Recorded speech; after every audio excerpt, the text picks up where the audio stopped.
فسبحان الذي لا يحصى امتنانه باللسان ولا بالقلم. Itu master baladan. ونشهد أن لا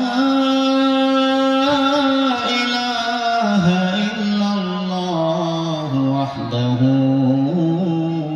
لا شريك له ونشهد أن سيدنا وسندنا وحبيبنا وطبيب قلوبنا وطبيب قلوبنا ومولانا محمدا عبده ورسوله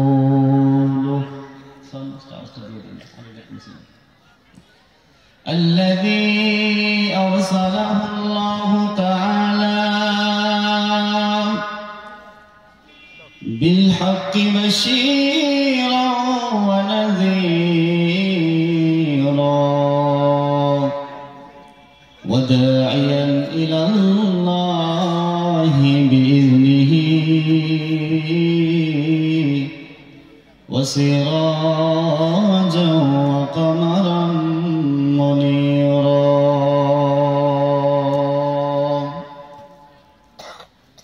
أما بعد فقد قال الله تعالى في كلامه المجيد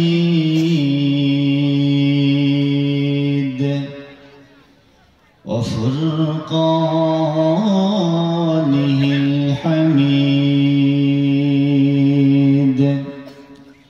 সকলে জবান খুলে বলেন আউযু বিল্লাহি মিনাশ শাইতানির রাজীম।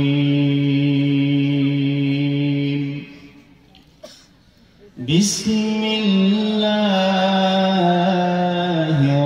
রাহমানির রাহিম।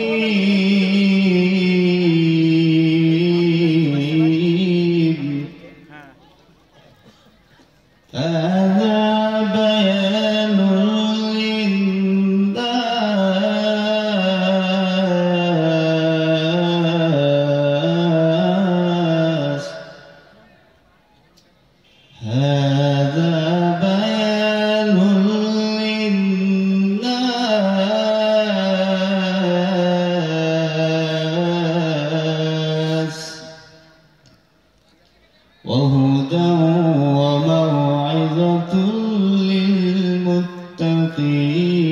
للمتقين. ولا تهنوا ولا تحزنوا وأنتم الأعلون إن كنتم مؤمنين.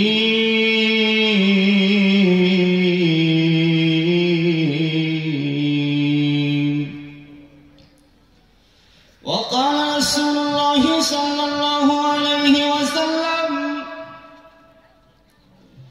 تركت فيكم أمرين لن تضلوا ما تمسكتم بهما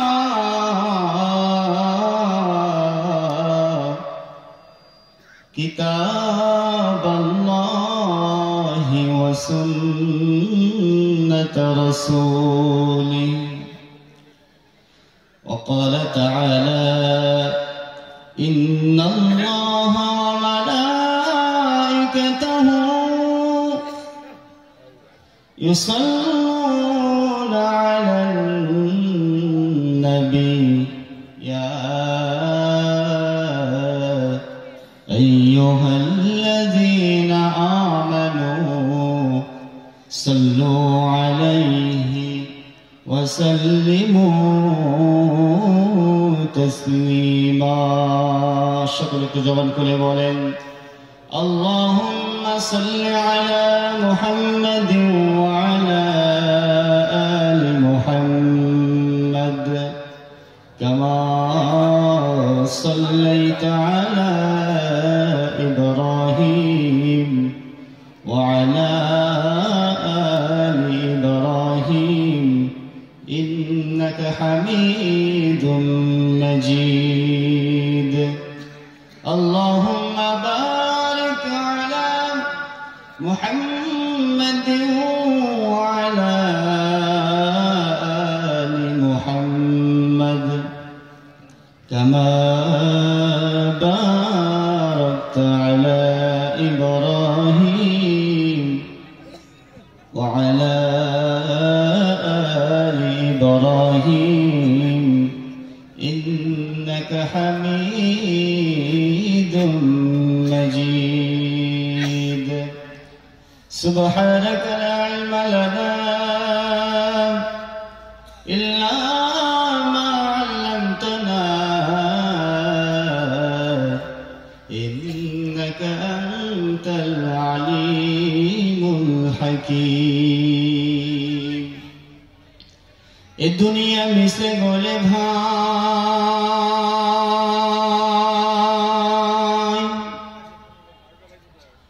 শুধু আশার খেলা ঘর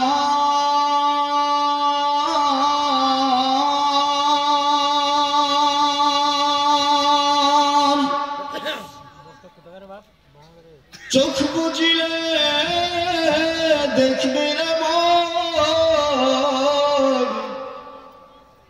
কে আপন আর কে বাপন ঠিক আছে নি বাবাজি কোথা থেকে আগমন কোথা যেতে হবে রে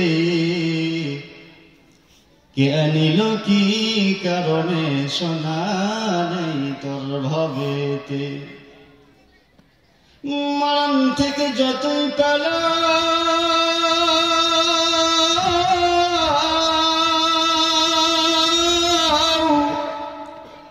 মরণ তোমায় লাইবে ঘিরে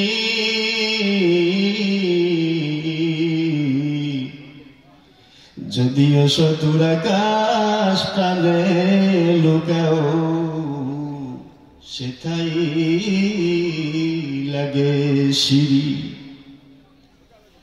আইনামা তাকুনু ইদরিকুমুল মাউত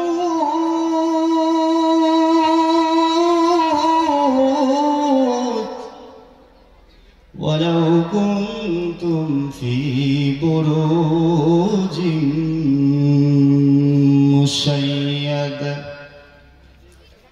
কোরআনের পথে অবিচল থেকে আমার মরণ যেন বলতে পারবেন আপনারা সকলে তো আমার সাথে পড়বেন আওয়াজ দিয়ে ঈমানের পথে অবিচল থেকে আমার মরণ যেন হয় কোরআনের পথে অবিচল থেকে আমার মরণ যেন হয় তোমারই কাছে মিনতি আমার আল্লাহু আকবার বলেন না তোমারই কাছে মিনতি আমার মহামহিম দয়াময় ঈমানের পথে অবিচল থেকে আমার মরণ যেন হয় কোরআনের পথে অবিচল থেকে আমার মরণ যেন হয় সকলে আল্লাহুম্মা আমিন আর জোরে বলেন আল্লাহুম্মা আমিন আলহামদুলিল্লাহ আয়োজিত বরকতি রহমতি মাহফিলের অত্যন্ত শ্রদ্ধেভাজন আমার মাথার মুকুট গোটা পৃথিবীর মানব সম্প্রদায়ের মাথার মুকুট উলামায়ে কেরাম সম্মানিত সভাপতি সাহেব এবং আমার সামনে উপবিষ্ট আছেন এলাকার পিতৃতুল্য মুরব্বী বাবাজিরা। আমার সামনে আরো উপবিষ্ট আছেন দূর দূরান্ত স্থান থেকে ছুটে আসা আমার অন্তরস্থলের কলিজার টুকরো যুবক বন্ধুগণ। পর্দার অন্তরে বসে আছেন সর্বগুণী গুণান্বিতা শতবী মা ও বোনেরা। মাইকে কেউ যেন হাত না দেয়, আওয়াজ ঠিক আছে মাশাআল্লাহ। সকলের প্রতি রইল আমার আন্তরিক সালাম। আসসালামু আলাইকুম ওয়া রাহমাতুল্লাহি ওয়া বারাকাতুহু। বাবা, যারা কোরআনের মাহফিলে এসে আসতে পেরে বসতে পেরে আপনারা খুশি না বেজার? সবাই বলে না বাবাজি, খুশি না বেজার? আমরা বাংলাদেশের মানুষ, হয়তো আপনারা অনেকে ইউটিউবে দেখেন যে বাংলাদেশে বক্তার চাইতে শ্রোতার আওয়াজটা বেশি হয়। শ্রোতার আওয়াজ যত বেশি হবে বক্তার আওয়াজ তত বেশি হবে। এই জন্য আপনারা আওয়াজ দেবেন তো, ওয়াজ করতে হবে না, শুধু হা না বলবেন, সুবহানাল্লাহ আল্লাহু আকবার তাকবীর একটু জোরে সরে দিবেন, ঠিক আছে?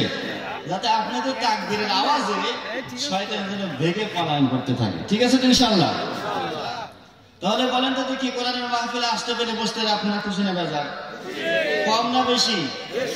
একবার তাকবীর দিয়ে পরীক্ষা করে দেন যে আসলে কতটুকু বেশি আপনারা কোরআনের জন্য। তাকবীর হবে তো? লিল্লাহি তাকবীর।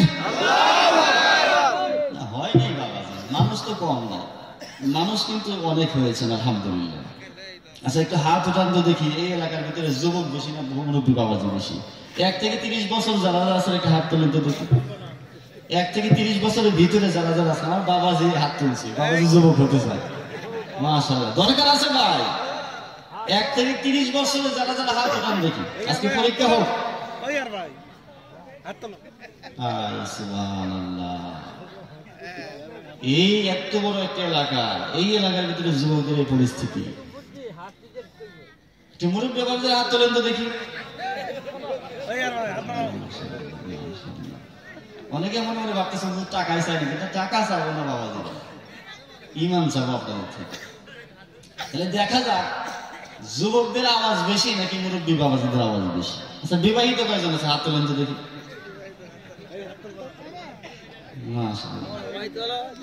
ঠিক আছে ইনশাআল্লাহ। দেখি এবার যুবকদের আওয়াজ চাই আমি, ঠিক আছে ইনশাআল্লাহ? লিল্লাহি তাকবীর, নারায়ে তাকবীর। সবাই দিয়েছেন নাকি? খুব চালাক, নদীর ভাইয়ের আসলে চালাক থাকে, যারা বলেন সুবহানাল্লাহ। এবার মুরব্বী বাবাজিদের আওয়াজ চাই, ঠিক আছে? প্রস্তুত? লিল্লাহি তাকবীর, নারায়ে তাকবীর। মুরব্বীরা সব জায়গায় ফার্স্ট হয়ে যায়। হওয়ার কথা ছিল যুবকদের ফার্স্ট, সেখানে হয়ে গেল মুরব্বীরা ফার্স্ট। আল্লাহ আল্লাহ। দেখি এবার 2 গ্রুপ মিলে আওয়াজ দেন, ঠিক আছে? লিল্লাহি তাকবীর, নারায়ে তাকবীর। আল কোরআনের আলো, ঘরে ঘরে আলো। কোরআন সুন্নাহর আলো, ঘরে ঘরে আলো। আল হাদিসের আলো, ঘরে ঘরে আলো। কোরআন সুন্নাহ যেখানে আমরা আছি সেখানে, কোরআন সুন্নাহ নাই যেখানে আমরা নেই সেখানে। মাশাআল্লাহ। একটু তাকবীর দিলাম, শরীরটা একটু গরম করে নিলাম, নাকি বলেন? গরম করা দরকার আছে। জিহাদের ময়দানে যদি আপনি চুপ করে বসে থাকেন, কাফেররা আপনার আচ্ছা আমাদের ধলাই দিবে, নাকি বলেন? এই জন্য যেখানে গরম থাকবে শয়তান সেখানে লুঙ্গি নরম করে পালাবে, নাকি বলেন?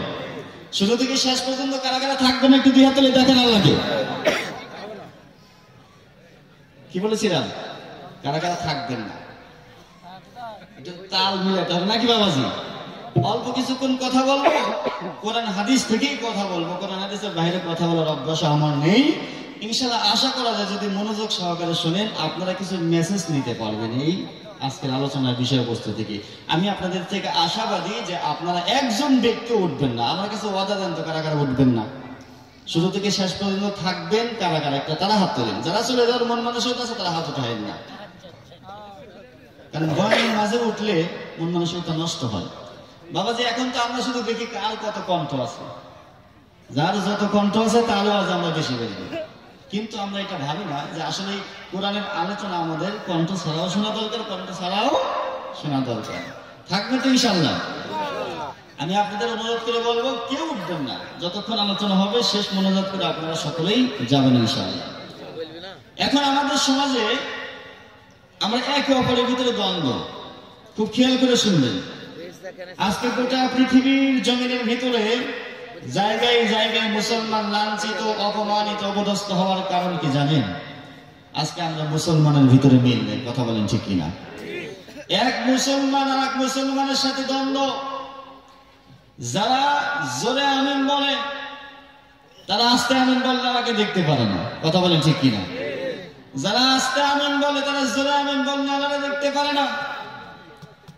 কে লম্বা টুপি, কে গোল টুপি, কে পাগড়ি, কে লম্বা জুব্বা, কে পাঞ্জাবি, কে পাঁচকুল্লি, এখন আমাদের মধ্যে এগুলো নিয়ে দলাদলি হয়েছে। কথা বলেন ঠিক কিনা? এখন বলেন তো দেখি, আমাদের আল্লাহ কয়জন? সবাই বলতে হবে যে আল্লাহ কয়জন? একজন। আমাদের কোরআন কয়টা? আমাদের ধর্ম কয়টা? তাহলে আল্লাহ এক, কোরআন এক, ধর্ম এক যদি হয়, আমাদের মাঝে এত দ্বন্দ্ব কেন? প্রশ্ন আসে না? তাহলে বলছেন, যতক্ষণ পর্যন্ত মুসলমান ঐক্যবদ্ধ না হবে, মুসলমান ভালো করে শুনে রাখেন, গোটা পৃথিবীর জমিনে যতক্ষণ পর্যন্ত মুসলমান ঐক্যবদ্ধ না হবে, ততক্ষণ পর্যন্ত গোটা পৃথিবীর মুসলমানদেরকে লাঞ্ছিত করা হবে, অপমান করা হবে, অপদস্থ করা হবে, পাখির মতো গুলি করে মারা হবে, মা বাপদেরকে ধর্ষণ করা হবে। ও মুসলমান ভালো করে শুনে রাখেন, গোটা পৃথিবীর মুসলমান যখন ঐক্যবদ্ধ হবে, তাকবীরের ধ্বনি দিয়ে তখন মাঠে ময়দানে নামবে, কাফের বেঈমান নাম বাম সবগুলো পালাতে বাধ্য থাকবে। কথা বলেন ঠিক কিনা? আজকে আমাদের ভিতরে ঐক্য নেই, দিল মোহাব্বত নেই, ভালোবাসা নেই, যার কারণে আজকে কাফের বেঈমান গুলো দেখতেছি কেন মুসলমানের ভিতরেই তো মিল নেই। এক ভাই আর ভাই দেখতে পারে না, এক মুসলমান আর এক মুসলমানরা দেখতে পারে না। এই শুধু কি মুসলমানদেরকে ভালো মতো আগে যাতায়াত থেকে, আমাদের বাংলা ভাষা জাতান, জাতান বোঝেন, ভালো মতো পিছায় আগে, খালি মুসলমানের ভিতরে ঠেলা ঠেলি। এগুলো আমাদের সবচেয়ে নিকৃষ্টতম বিষয়। আপনার মত থাকতে পারে, আজকে আমাদের এই ওয়াজের মঞ্চটা হয়ে গেছে ঠেলাঠেলির মঞ্চ। মাইন্ড করেন না বাবাজি, এই ওয়াজের মঞ্চ এমন একটা মঞ্চ, একজন এসে আরেকজনকে শুধু গালিগালাজ, আরেকজনকে কাফের, অমক ফৌতুক, অমক মুশরিক, অমক কাফের, অমক বেঈমান, মানে আমরা কাফের দিব্যে নিয়ে বই দিচ্ছি। মনে রাখবে, মুসলমানদের ভিতরে যতক্ষণ পর্যন্ত মিল না হবে, দ্বন্দ্ব হবে, হিংসা হিংসি হবে, রেষারেষি হবে, মুসলমান কখনোই সফল হতে পারবে। আমার আল্লাহ রাব্বুল আলামিন বলেন, হাযা বায়ানুল লিন-নাসি ওয়া হুদাও ওয়া মাউইযাতুল লিল-মুত্তাকিন। আল্লাহু আকবার বলেন, আল্লাহু আকবার বলেন, আর জোরে বলেন আল্লাহু আকবার। আমার আল্লাহ রাব্বুল আলামিন বলেন, আমার বান্দারা ভালো করে শুনে রাখো, আমি আল্লাহ রাব্বুল আলামিন গোটা পৃথিবীর মানব সম্প্রদায়ের জন্য মহাগ্রন্থ আল কোরআন নাযিল করেছি। বয়ান স্বরূপ আমি তাদের নিকটে মহাগ্রন্থ আল কোরআন নাযিল করেছি। বান্দারা তোমরা কোরআন পড়ো, কোরআন রিসার্চ করো।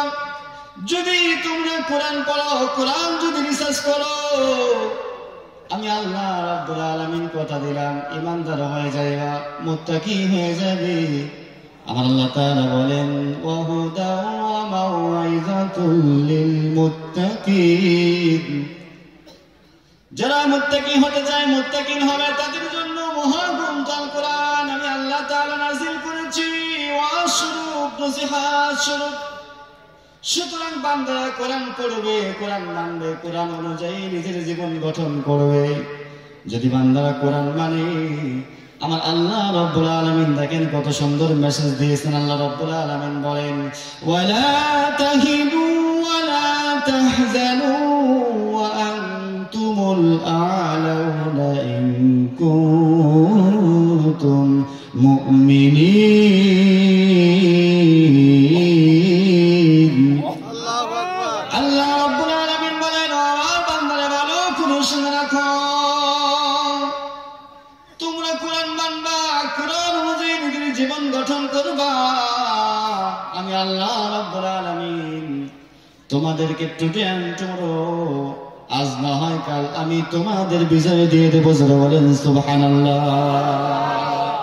যদি তোমরা ইমানদার হও তাহলে আমি আল্লাহ তোমাদেরকে বিজয় দিয়ে দেব। এবার ইমানদার হতে হলে কি কি গুণ দরকার? ওঠে কেন বাবাজিরা? আপনারা কথা দিয়েছিলেন, উঠবেন না। যদি ওঠেন কোরআনের সাথে বেঈমানি হয়ে যাবে, বেয়াদবি হয়ে যাবে। আমার আল্লাহ রাব্বুল আলামিন বলেন, ইন্নামাল মুমিনুনা আল্লাযীনা ইযা যুকিরাল্লাহু ওয়াজিলাত কুলুবুহুম ওয়া ইযা তুলিয়াত আলাইহিম আয়াতুহু যাদাতহুম ঈমানা। আল্লাহ রাব্বুল আলামিন বলেন, পাঁচটি গুণ যাদের ভিতরে থাকবে তারা ঈমানদার হয়ে যাবে। কয়টি গুণ? পাঁচটি গুণ যাদের ভিতরে থাকবে তারা ঈমানদার হয়ে যাবে। এবার আপনি চিন্তা করে দেখেন এই পাঁচটি গুণ আমার আপনার ভিতরে আছে কিনা। যদি থাকে তাহলে সকালে আপনি সার্টিফিকেট দিতে পারবেন আপনি নিজেই যে আপনি ঈমানদার না বেঈমান। এক নম্বর গুণের কথা আল্লাহ রাব্বুল আলামিন বলেন, ইন্নামাল মুমিনুন, যারা ঈমানদার হবে, মুমিন হয়ে যাবে, তারা যখন কোরআনের কথা শুনবে, আমি আল্লাহর জিকির যখন তাদের সামনে করা হবে, আমি আল্লাহর কথা যখন তাদের সামনে বলা হবে, কোরআনের বিধান যখন তাদের সামনে নিয়ে আসা হবে, কোরআনের হুকুম যখন তাদের সামনে কায়েম করা হবে, তারা সরাসরি কোরআন মানবে। আর আল্লাহর জিকিরের কথা শুনে তাদের অন্তরটা কম্পন করতে থাকবে। বান্দারা যদি গুনাহ করে তাদের অন্তরটা কম্পন হওয়া ঈমানদারের লক্ষণ। এখন আপনি যদি মনে করেন আমি গুনাহ করলাম, নাফরমানি করলাম, চুরি করলাম, ডাকাতি করলাম, অন্যের হক মেরে খেলাম, অন্যের জমিনের আইল কেটে নিজের জমিনে নিয়ে আসলাম, এমন মুসলমান আছে না নাই? হাজী সাহেব হজ করে এসে লম্বা টুপি লম্বা পাগড়ি মাথায় দিয়া কাঁচা মেরে জমিনে যায় আইল কাটার জন্য, নিজের আইল কাটতে কাটতে অন্যের আইলটাও পর্যন্ত খেয়ে ফেলে। কথা বলেন ঠিক কিনা? এমন হাজী সাহেব আছে না নাই? মসজিদের সামনের কাতারে গিয়ে নামাজ পড়ে, সবার আগে গিয়া নামাজ পড়ে, নামাজ পড়ার পরে মাগরিব নামাজের পরে মসজিদের ওই হাজী সাহেব এবার চাষটারে বসে সর্বপ্রথম ইমাম সাহেবের নামে বদনাম করে, কি করে না? আমার আল্লাহ রাব্বুল আলামিন বলেন, যারা প্রকৃতপক্ষে ঈমানদার তারা কখনোই কোনো মানুষের বদনাম করতে পারে না, গীবত করতে পারে না। তখন ঈমানদারদের প্রথম গুণ হলো তাদের অন্তরের ভিতরে কম্পন করবে। এখন আপনি যদি নিজেকে ঈমানদার দাবি করতে চান, অন্যের হক মেরে খাইতে পারবেন না, অন্যের আইল কাটতে পারবেন না, ইতিমের হক মেরে খাইতে পারবেন না, জুলুম করতে পারবেন না, নির্যাতন করতে পারবেন না। যদি জুলুম নির্যাতন করেন তাহলে বুঝতে হবে আপনি ঈমানদার হতে পারলেন না। কথা বলেন ঠিক কিনা? আমার নবী বিশ্বনবী বলেন, আল মুসলিমু মান সালিমাল মুসলিমুন মিন লিসানিহি ওয়া ইয়াদিহি। ও আমার উম্মতের দল, তোমরা ভালো করে শুনে নাও, প্রকৃতপক্ষে মুসলমান তাদেরকে বলা হয়, প্রকৃতপক্ষে ঈমানদার তাদেরকে বলা হয় অন্যের হাত, তোমার হাত এবং তোমার জবান থেকে তোমার ব্যবহারের দ্বারা অপর মুসলমান যেন কষ্ট না পায়। প্রকৃত মুসলমানের গুণ কি? তোমার হাত, জবান, কথা ব্যবহারের দ্বারা যেন অন্য মানুষ কষ্ট না পায়। আমার নবী বলেন, তোমার ব্যবহার, তোমার কথার দ্বারা যদি অন্য মানুষ কষ্ট পেয়ে যায় তাহলে আমি নবী হাসরের মাঠে তোমার জন্য সুপারিশকারী হব না। যারা বলেন নাউজুবিল্লাহ। আমার নবী হাসরের মাঠে শাফায়াত গ্রহণ করবেন, সুপারিশকারী হবেন তাদের জন্য যারা সদা সর্বদা মানুষের সাথে ভালো ব্যবহার করেছে, ভালো আচরণ করেছে, তাদের দ্বারা কষ্ট পায় নাই, মানুষের সহযোগিতা করেছে, উপকার করেছে। আমার নবী বলেন তাদেরকে আমি নবী সুপারিশ করে জান্নাতে নিয়ে যাব। 2 নম্বর হলো ঈমানদারদেরকে বলা হয় ঈমানদার তো তখনই হয়ে যাবেন ওয়া ইযা তুলিয়াত আলাইহিম আয়াতুহু যাদাতহুম ঈমানা। যারা বলেন আল্লাহু আকবার, বান্দারা তোমাদের সামনে যখন কোরআন তেলাওয়াত করা হবে, কোরআনের তাফসীর করা হবে, কোরআনের ব্যাখ্যা করা হবে, তাফসীর মাহফিল করা হবে, যখন তারা তাফসীরে বসে, কোরআনের মাহফিলে বসে যখন কোরআনের আয়াত শুনে, কোরআনের ব্যাখ্যা শুনে, তখন তাদের ঈমানটা আমি আল্লাহ বৃদ্ধি করে দেই। জোরে বলেন সুবহানাল্লাহ। আর যারা চলে যাবে, কোরআনের ব্যাখ্যা শুনবে না, কোরআনের ব্যাখ্যা না শুনে চলে যাবে, আমি আল্লাহ বরঞ্চ তাদেরকে ঈমানটা নষ্ট করে দিয়া তাদেরকে মুনাফিকের খাতায় নাম লেখায় দেয়। জোরে বলেন নাউযুবিল্লাহ। তাহলে আমরা মুসলমানের ঘরের সন্তান হয়ে কোরআন শুনলাম না, কোরআন মানলাম না, বলেন তো দেখি মুসলমান পরিচয় দেওয়া যাবে কিনা? দেওয়া যাবে? অথচ আবু জেহেল, উতবা, শাইবা, ওয়ালিদ বিন মুগীরা মক্কার বড় বড় কাফের, বড় বড় লিডার ছিল, যারা নবীর বিরোধিতা করার পরে নবীকে মানত, নির্যাতন করত। নির্যাতন করার পরে রাত্রি যখন গভীর হয়ে যেত, আমার নবী বিশ্ব নবীর কোরআন না শুনে তাদের ঘুম ধরত না। সুবহানাল্লাহ। আমার নবী যখন কালিমার দাওয়াত দিতে গিয়েছেন, আবু জেহেল, উতবা, শাইবা নবীর আঘাত করেছে, জুলুম করেছে, নির্যাতন করেছে। আমার নবী বিশ্ব নবী রক্ত মাখা মুখ নিয়ে তাদের কাছে দাওয়াত দিয়েছে, নবীর কথা মানে নাই, নবীর ধমকিয়েছে, নবীর গালিগালাজ করেছে।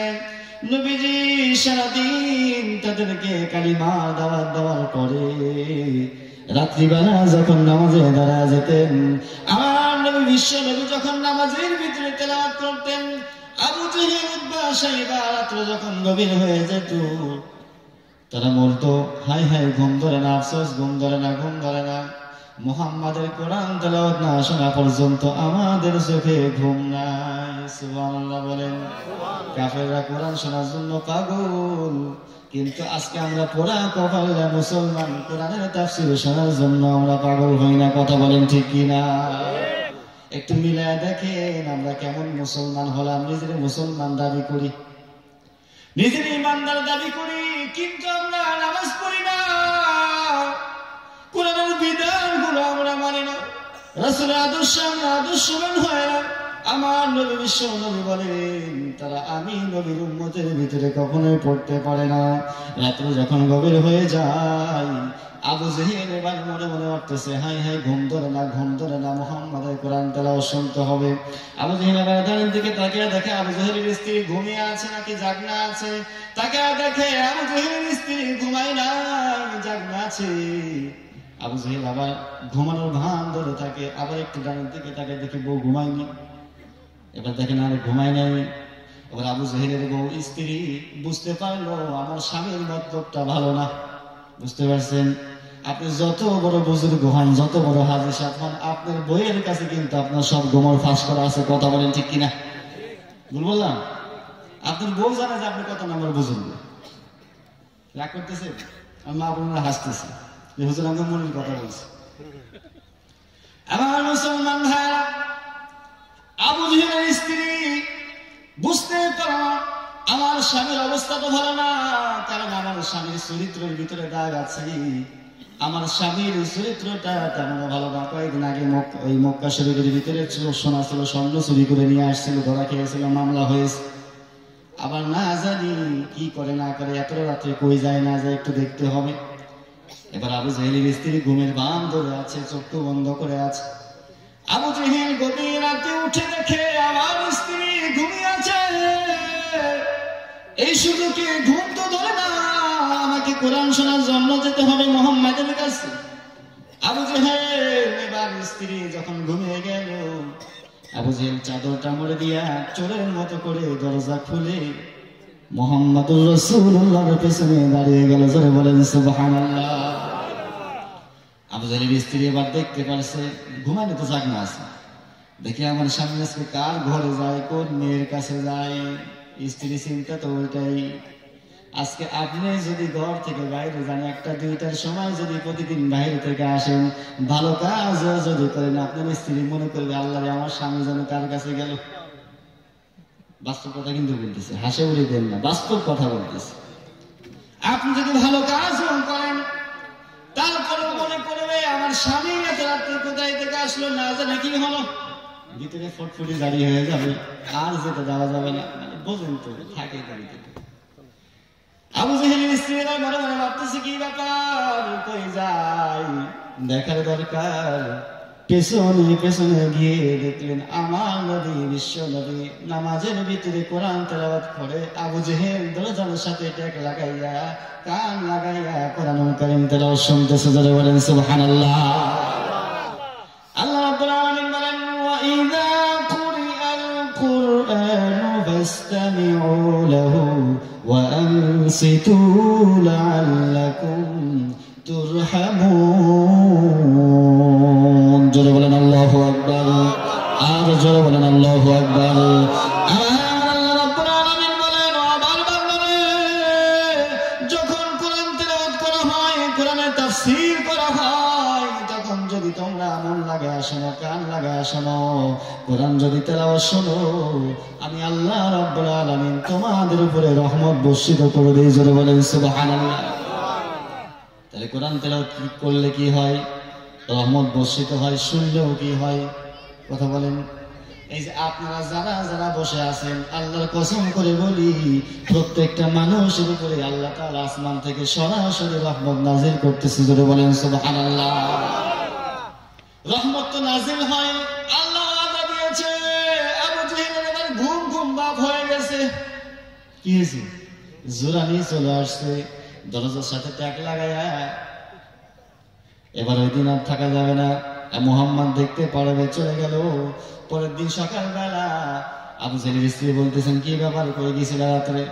বলে গেছিলাম এক জায়গায়। কই গেছিলাম আমি কিন্তু জানি। বলে কি জানোস? বলে তুমি মুহাম্মাদের বিরোধিতা করো, সারাদিন তোমার ভাতিজার বিরুদ্ধাচার করো, রাত্রে হলেই কেন তার কাছে কোরআন শুনতে যাও, তোমার লজ্জা করে না? বিরোধী করার কারণে ইমান আনলেই তো হয়ে যায়, বেশি কথা বলবে না, তোর সাথে কিন্তু ভালো বুঝি আমি। দেখবেন আমাদের বউ যদি, মা বোনেরা যদি স্বামীর ভালো উপদেশ দেয়, স্বামী অন্যায় কাজ করে, বউ যদি ভালো কথা বলে, আমার স্বামীরা বলে বেশি কথা বলিস না, তোর সাথে ভালো বুঝি, আসেনি নেই? মা বোনেরা খুব খুশি হয়েছে, আমাদের পক্ষে কথা বলেছে, আছে এরকম।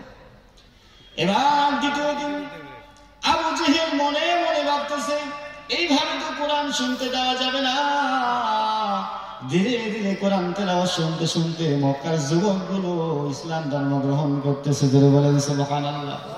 এবার আবু জেহেল উতবা সাহেবের ডাক দিল, উতবা সাহেবারে, আজ থেকে তোমরা লিপিবদ্ধ করে রাখো, মুহাম্মাদের কোরআন শোনার জন্য যদি কেউ যায়, তাহলে তার নামে 3 মাসের মামলা, 3000 দিনার তার জন্য জরিমানা। কি মামলা? 3 মাস জেল, 3000 দিনার জরিমানা। সাহেবারে বলতেছে লেখো। সাহেবা বলেন, না না, আমি লিখতে পারবো না, বস আপনি লেখেন। কারণ সাহেবা জানে আমিও কোরআন তেলাওয়াত শোনার জন্য যাই, যদি আমি লিখি, যদি ধরা পড়ে যাই, তাহলে আমার তো 12টা বাজবে। বলেন তো দেখি, এমন মাতব্বর, এমন মুরব্বী আমাদের সমাজে আছে না নাই? নিজের বেলা কুরু কুরু, অন্যের বেলা মাকরু। কথা বলেন ঠিক কিনা? মুরব্বী বিচার করে, বিচারপতি বিচার সমাজের বিচার করে, কিন্তু 50,000 টাকার বিনিময়ে বিচারটা নির্দোষ মানুষের পক্ষে না যায়, দোষী মানুষের পক্ষে বিচারটা উল্টে যায়। কথা বলেন ঠিক কিনা? এমন মুরব্বী আমাদের সমাজে আছে না নাই? আপনাদের ভারতে না, আমাদের বাংলাদেশে আছে, এদিকে নাই তো নাকি? সব বুঝুন করে ভাবতে বেশি আছে। High high high. এবার বলছেন আমার আল্লাহ তাআলা বিচারকদের কি বলবেন? আল্লাহ রাব্বুল আলামিন হাশরের মাঠ যখন কায়েম করাবেন, বান্দার মাথার উপরে মগজ চলে আসবে, সূর্য চলে আসবে। সূর্য চলে আসার পরে বান্দার মাথার মগজগুলো টকবক টকবক করে জমিনে পড়ে পড়বে। বান্দারা বলবে, মালিক, 70,000 বছর হাশরের মাঠের জন্য অপেক্ষা করতেছি, আর সহ্য হয় না। পানির পিপাসার জন্য আমরা তৃষ্ণার্ত হয়ে গেছি।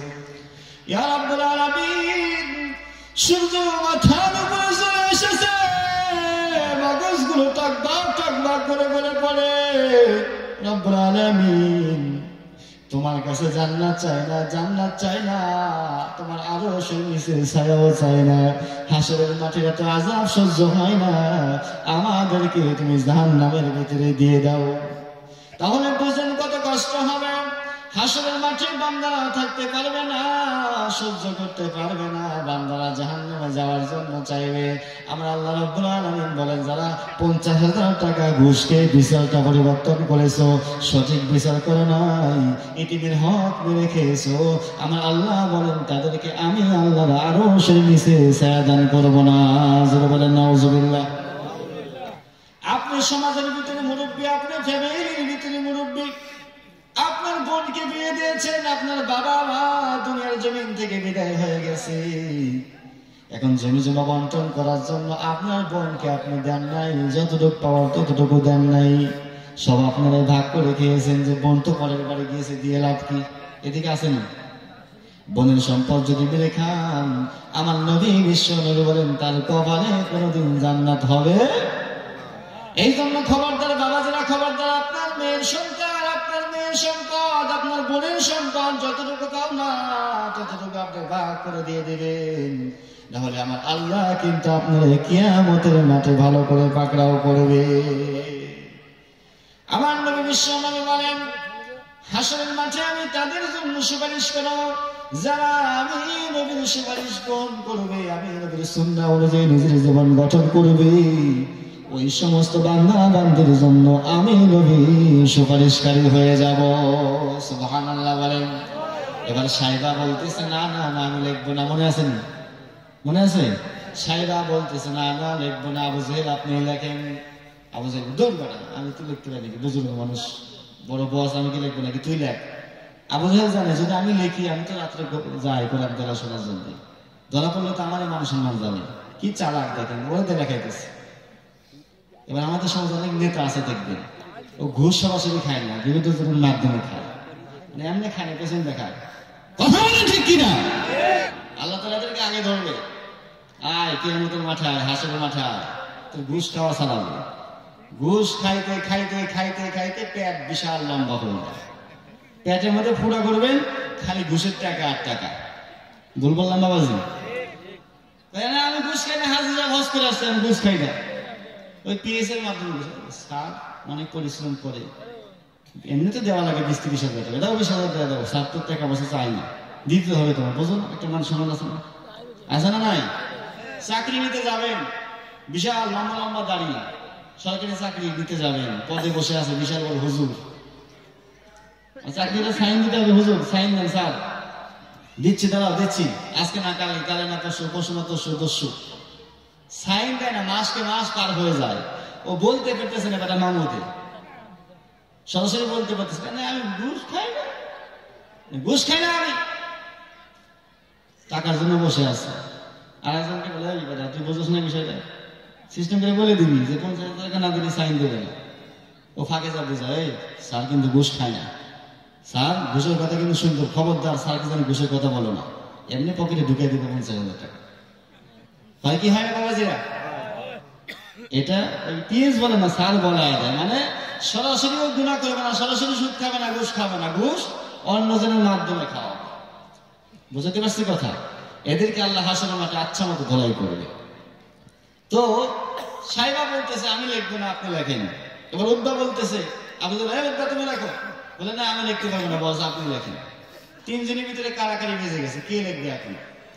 আবু জেহেল বলতেছে, হ্যাঁ সাইবা কোনো কথা নাই, তোমারই লিখতে হবে। বেচারা বিপদে পড়ে, ঠিক আছে বস দেন, খাতা কলম দেন, লিখতেছে। এবার আমার নবী বিশ্ব নবীর কথা বললেন, আবু জেহেল, ও সাইবা রে, ঘোষণা করে দাও, আজ থেকে যারা মুহাম্মাদের কোরআন তেলাওয়াত শুনতে যাবে তাদের জন্য 3 মাস জেল এবং 3000 দিনার জরিমানা করা হলো। সাইবা এবার লুকিয়ে ঢোল তো বাবা যাইয়া, ঢোল ডাক বিজাইয়া মক্কার জমিনের ভিতরে এলান করে দিল, তোমরা ভালো করে শুনে নাও, আজ থেকে যদি তোমরা মুহাম্মাদের কোরআন তেলাওয়াত শুনতে যাও, যদি ধরা পড়ে যাও, তাহলে আবু জেহেল কিন্তু জরিমানা করেছে 3 মাস জেল, খবরদার কেউ যাইবা না। গোটা মক্কার জমিনে ঘোষণা করে দেওয়া হলো। রাত্রে যখন গভীর হয়ে যায়, আবু জেহেল মনে মনে ভাবে, আমি তো আজকে ঘোষণা করে দিয়েছি কেউ তো মুহাম্মাদের কোরআন শোনার জন্য যাবে না, সুতরাং আজকে সুযোগ আছে, আমি একা একাই কোরআন শুনবো সারা রাত। সুবহানাল্লাহ বলেন। সাইবা মনে মনে ভাবেন, আবু জেহেল তো ঘোষণা করে দিয়েছে দিয়েছে, মক্কার কোন মানুষ কোরআন তেলাওয়াত শোনার জন্য যাবে না। সুতরাং আজকে আমি সাইবা ফাঁকা ফিল্ডে গোল দেব, জোরে বলেন সুবহানাল্লাহ।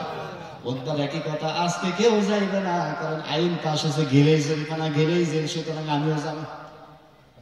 রাত্র যখন গভীর হয়ে যায়, আমার নবী বিশ্ব নবী যখন নামাজে দাঁড়িয়ে যায়, নবীজি তেলাওয়াত করেন ইয়াসিন ওয়াল কুরআনিল হাকীম।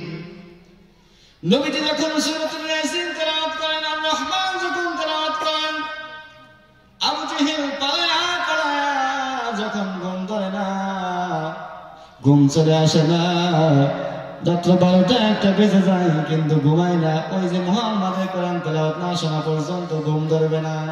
আবু জেহেল এবার গভীর রাত্রে উঠে চুপি চুপি এবার নবীজির পেছনের দরজায় হেলান দিয়া মাথা লাগাইয়া কোরআন তেলাওয়াত শুনতেছে, জোরে বলেন সুবহানাল্লাহ।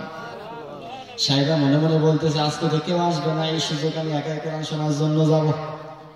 সাহেবা গভীর রাতে উঠে কোরআন তেলাওয়াত শোনার জন্য যায়।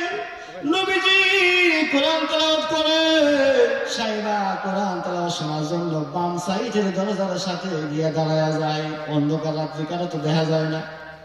ওদ্দা এবার একই পরিস্থিতি, ঘুম ধরে না, রাত্রে গভীর রাত, আজকে তো কেউ যাবে না, কারণ আবু জেহেল আইন পাশ করেছে, কেউ কোরআন শুনবে না, এই সুযোগে আমি যে কোরআন শোনার জন্য যাইব। ওদ্দা এবার চলে গেল নবীজির বাম সাইডের দরজা, ওখানে দরজায় গিয়ে ট্যাক লাগাইছে। আল্লাহ নবী বিশ্ব নবী কোরআন তেলাওয়াত করতে করতে করতে করতে আবু জেহেলের ঘুম চলে আসলো। সাহেবের হালকা ঘুম চলে আসলো। আবু জেহেল এবার হালকা ঘুম ভাবনার কারণে পড়ে গিয়ে দরজাটা আঘাত করেছে, আওয়াজ হয়েছে, টুকটুক করে আওয়াজ হয়েছে। আওয়াজ হওয়ার পরে সাইবা এবং উদ্বার ভিতরে কম্পন শুরু হয়ে গেল। হাই হাই, কেউ দেখে ফেললো নাকি আবার। সাইবা এবার দেখে কেউ ওখানে কি করলো, কেউ আবার দেখে ফেলে কিনা, দেখলে সকালে যদি বলে দেয় একটু জরিমানা। উকি মেরে দেখে কই কিছুই তো দেখা যায় না, অন্ধকার রাত। সাইবা এবার দৌড় পেয়ে চলে দেখে আর কেউ না, আমাদের লিডার আবু জেহেল, জোরে বলেন সুবহানাল্লাহ। উদ্বা বলে, কি ব্যাপার, আজ হলো কিছু, দুজন মানুষের ছায়া দেখা যায়, কোন গোয়েন্দা বলে সে আমাকে তালিকা করলো কিনা। তাকে দেখে আর কেউ নাই, সেই দুই বাপ্পারা দাঁড়িয়ে কোরআন তেলাওয়াত শুনতেছে, জোরে বলেন সুবহানাল্লাহ। 3 বাপ্পার এক জায়গায় হয়ে গেছি। সাহেবা এবার আবু জেহেলের মুখের দিকে তাকায়, কি ব্যাপার বস, আপনি হেনেকে? আবু, তুই হেনেকে? উদ্বাকা, কি ব্যাপার আপনার হেনে কেন? এবারে তুই হেনেকে হেনে কর। এবার সাহেবা বলে, আবু জেহেল, আল্লাহর কসম করে বলি, রাত্রি যখন গভীর হয়ে যায়, আমি সাহেবার ঘুম ধরে না। মুহাম্মাদের কোরআন তেলাওয়াত না শোনা পর্যন্ত আমাদের চোখে ঘুম নাই, ঘুম ধরে না। আবু জেহেল বলে, আমার তো একই অবস্থা। উদ্বা বলে, আমার তো একই অবস্থা। সাহেবা বলতেছে, তাহলে বস, আমরা সবাই মিলে মিশে মুহাম্মাদের কাছে কালিমা পড়ে মুসলমান হয়ে যায়। সুবহানাল্লাহ। আবু জেহেল তো হওয়া তো দরকার রে, কিন্তু কি করবো, বাপ দাদার ধর্ম যদি না মানি, কালকে সকালে তো আমার নেতাগিরি শেষ হয়ে যাবে। সবাই করে বাপ দাদার ধর্ম চমকালি দিয়ে মুহাম্মাদের ধর্ম মেনেছে। না রে, মুহাম্মাদের ধর্ম মানা যাবে না, এমনি মন থেকে ভালোবাসি, কিন্তু আমি ওর ধর্ম গ্রহণ করবো না, কারণ কপালে হেদায়েত নাই। আল্লাহ রাব্বুল আলামিন বলেন, ইন্নাল্লাহা লা ইয়াহদিল কওমাল জালিমিন।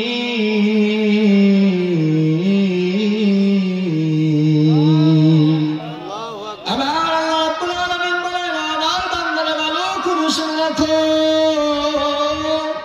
যে সমস্ত বান্দারা জুলুম করবে, নির্যাতন করবে, অসহায় মানুষদেরকে যারা কষ্ট দিবে, সমাজের মানুষদেরকে যারা জুলুম নির্যাতন করবে, কষ্ট দিবে, আপনার প্রতিবেশীর যদি আপনি ভালো না বাসেন, আপনার প্রতিবেশীর সাথে যদি আপনি ভালোবাসার ব্যবহার না করেন, ঝগড়া করলেন, কষ্ট দিলেন, সমাজের ভিতরে আপনার টাকা আছে, পয়সা আছে, ধন সম্পদ আছে, ক্ষমতা আছে, সবকিছু আছে, ক্ষমতা থাকার পরে যদি গরিব দুঃখীদেরকে আপনি ভালো না বাসতে পারেন, তাহলে ভালো করে শুনে নেন, আপনি জালেমের খাতায় নাম লেখা হয়ে যাবে।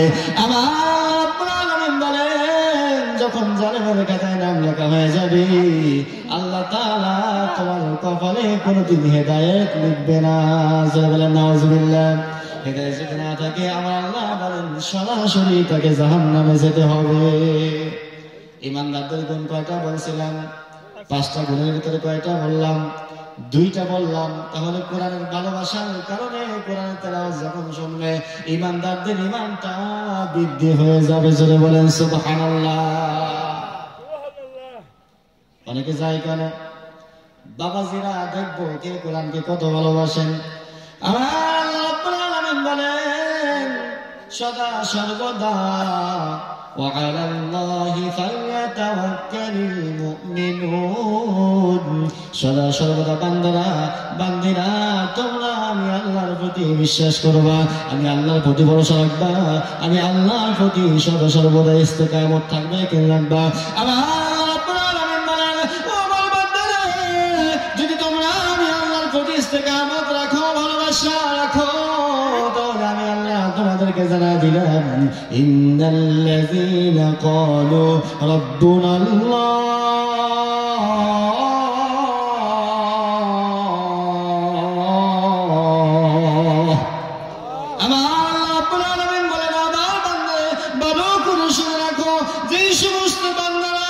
সমস্ত বান্দিরা আমি আল্লাহ রাব্বুল আলামিনকে নাম ধরে রাখবে।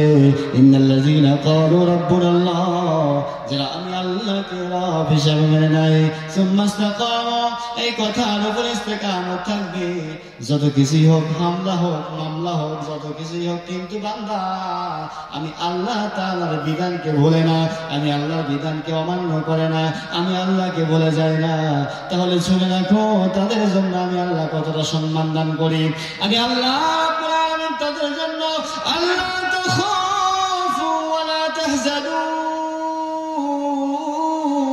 আমি আল্লাহ রাব্বুল আলামিন তাদেরকে বলে রাখি আসমান থেকে একজন নয়, 2জন নয়, লক্ষ লক্ষ ফেরেশতা তাদের নিকটে পাঠিয়ে দেয়, লক্ষ লক্ষ ফেরেশতা তাদের নিকটে পাঠিয়ে দিয়ে তাদের কাছে আমি সুসংবাদ দিয়ে দিই, তোমরা ওই সমস্ত বান্দাদেরকে বলে দাও তোমাদের কোনো ভয় নেই, ভয় নেই, টেনশন নাই। ও মুসলমান, ভয় নেই, ভয় নেই, টেনশন নেই। যদি কোরআন মানো, কোরআন অনুযায়ী যদি নিজের জীবন গঠন করো, তাহলে আমার আল্লাহ রাব্বুল আলামিন বলেন ওই সমস্ত বান্দা বান্দির জন্য আমি আল্লাহ জামিনদার হয়ে গেলাম। জোরে বলেন সুবহানাল্লাহ। তাহলে বলেন তো দেখি, আল্লাহ যদি আপনার জন্য আমার জন্য জামিনদার হয়ে যায় কিছু লাগে? সরাসরি জান্নাত।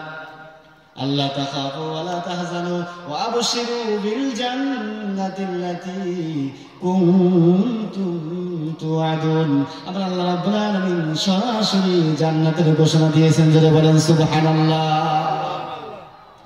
এ দুনিয়া ছেড়ে চলে যাব একদিন, মায়ারি বাঁধন ছেড়ে যাবে একদিন।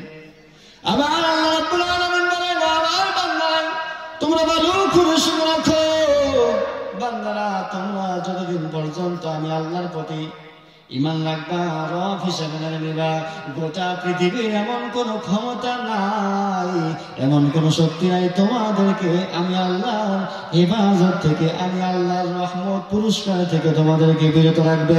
সুতরাং আমার নবী বিশ্ব নবী বলেন যে সমস্ত বান্দারা, যে সমস্ত বান্দিরা আল্লাহ রাব্বুল আলামিনের কাছে রব হিসেবে মেনে নেবে, ঈমান আনবে, ঈমান নেবে, ঈমানের প্রতি ইস্তেকামত থাকবে, ওই সমস্ত বান্দা বান্দির জন্য আমার আল্লাহ পাগল করা হয়ে যায়। যেটা বলেন সুবহানাল্লাহ।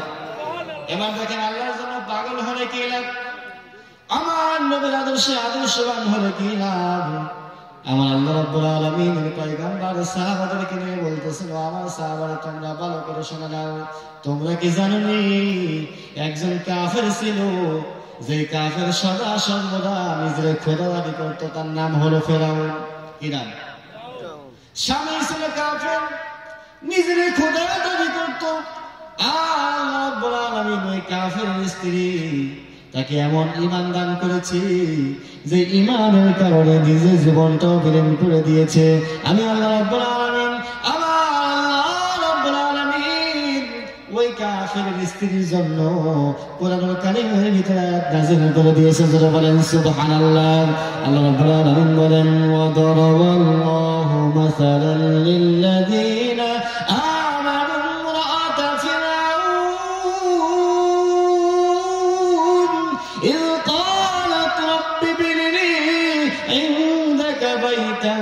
ফিল জান্নাহ ওয়া নাজ্জিনি মিন ফিরআউনা ওয়া আমালিহি ওয়া নাজ্জিনি মিনাল কওমিজ যালিমিন ওয়া নাজ্জিনি মিনাল কওমিজ যালিমিন। একবার জোরে বলা যাবে কি মারহাবা? আমার আল্লাহ রাব্বুল আলামিন কোরআনুল কারীমের ভিতরে সুন্দর করে ঘোষণা করে দিয়েছেন, আসিয়া তার একজন দাসী ছিল, ফেরাউনের মেয়ের সদা সর্বদা মাথার চুলগুলো আশ্রয় দিত। একদিন হঠাৎ করে চুল আশ্রয়তে আশ্রয়তে চিরুনিটা জমিনের ভিতরে পড়ে গেছে। খেয়াল করে গভীর মনোযোগ দিয়ে শুনবেন, না বলে না, ভালো করে শুনুন। ইমান কারে বলে? আল্লাহর প্রতি ভালোবাসা, রাসূলের প্রতি ভালোবাসা কারে বলে? চিরুনিটা যখন জমিনে পড়ে গেছে, ওই আসিয়ার ওই মেয়ের বাদিটা এবার ওই চিরুনিটা বিসমিল্লাহির রহমানির রহিম বিসমিল্লাহ বলে যখন চিরুনিটা উঠালো, ফিরআউনের মেয়ে বলতেছে, কি ব্যাপার, বিসমিল্লাহ বললে কেন? আমার এই সমাজের ভিতরে, দেশের ভিতরে আমার বাবা ছাড়া তো আর কেউ খোদা নাই, আমার বাবা এটা সবচাইতে বড় রব, নাউজুবিল্লাহ বলেন। বিসমিল্লাহ বললা, এটা আবার কোন রবের কথা বললা, কোন রবের কথা বললা?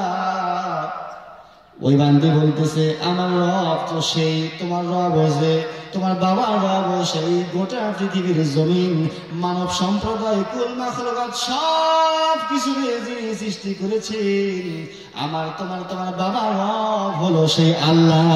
জোরে বলেন সুবহানাল্লাহ।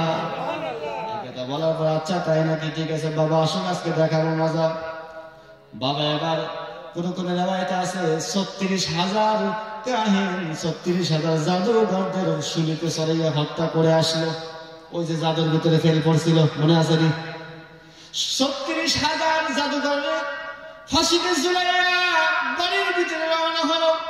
এবার ফেরাউনের মেয়ে বলতেছেন, বাবা আজকে কি হয়েছে জানি? বলে কি হয়েছে আগে বলো তো দেখি, তুমি ছাড়া আর কেউ কি আমাদের রব আসেনি? বলে না, আমি তো তোদের রব। বলে কি ঘটনা ঘটছে জানি? বলে তোমার যে বাদী আছে, যে দাসী আছে, আমার যে চুল আশ্রয় দেয়, তার রব নাকি তুমি না? তার রব আর একজন। বিস্তারিত বলার পরে, কি ব্যাপার এত বড় সাহস? আমি ফেরাউন ছাড়া অন্যজনকে রব মানে এটা মেনে নেওয়া যাবে? এবার বাদীর ডাকা হয়, বাদী শুনলাম তুমি নাকি আমি ফেরাউনকে রব হিসেবে মানো না, আমি রব্বুকুমুল আলা, আমি রব, আমার রব হিসাবে মানো না, তাই নাকি? এই ঘটনা কি সত্য নেই? বলে এটা যা শুনছেন সেটা তো শুনছেন, এবার বাস্তবে শোনেন। আমার মালিক যিনি, আপনার মালিকও তিনি, আপনার মতো বেঈমান বাটপার আমাদের রব হতে পারে না। জোরে বলেন সুবহানাল্লাহ। এই কথা যখন বললো, বলার পরে ফেরাউনের 3rd ডিগ্রি হয়ে গেল, মেজাজটা গরম হয়ে গেল। কি ব্যাপার এত বড় সাহস? এই খবরদার, দেখ তার সন্তানাদি কয়জন আছে? ফেরাউনের উজির চামচা বলা হয়, চামচা হাওয়ানকে বলা হলো, দেখো তো দেখি মেয়ের সন্তান কয়জন আছে। খবর নিয়ে দেখা হলো 4 জন, কোন রেওয়ায়েতে 7 জন, 11 জন, রেওয়ায়েত বাদ দিয়ে দিলাম। 4 জন সন্তান আছে। 4 জন সন্তানকে ধরে নিয়ে আসো। 4 জন সন্তানকে ধরে নিয়ে আসা হলো। ফেরাউনের রাজমহলের ভিতরে বিচার করা হবে। কেমন বিচার দেখেন। এবার ওই মা কি বলতেছে, ও দাসী রে, এবার বল আমি তোর খোদা। বলছে জীবন যাবে তোর মতো বেঈমানরা আমি খোদা হিসেবে মানব না, যদি না মানুষ তোর সন্তানদের কিন্তু দুনিয়ার জমিন থেকে বিদায় করে দেব। এবার হুজুরকে বলতেছে, হুজুর বিশাল বড় ডেক নিয়ে তুমি তেলগুলো গরম করে দাও, ফুটন্ত তেলের ভিতরে ওদেরকে শাস্তি দেওয়া হবে। ফুটন্ত যখন তেল গরম হয়, তার বাল করে ফুটতেছে। মা কি বলতেছে, না দাসী এখনো সময় আছে, যদি তুমি আমি ফেরাউনের রব হিসেবে না মানো, তাহলে এই মুহূর্তে কিন্তু তোমার সন্তানরে দুনিয়ার জমিন থেকে বিদায় করে দেব।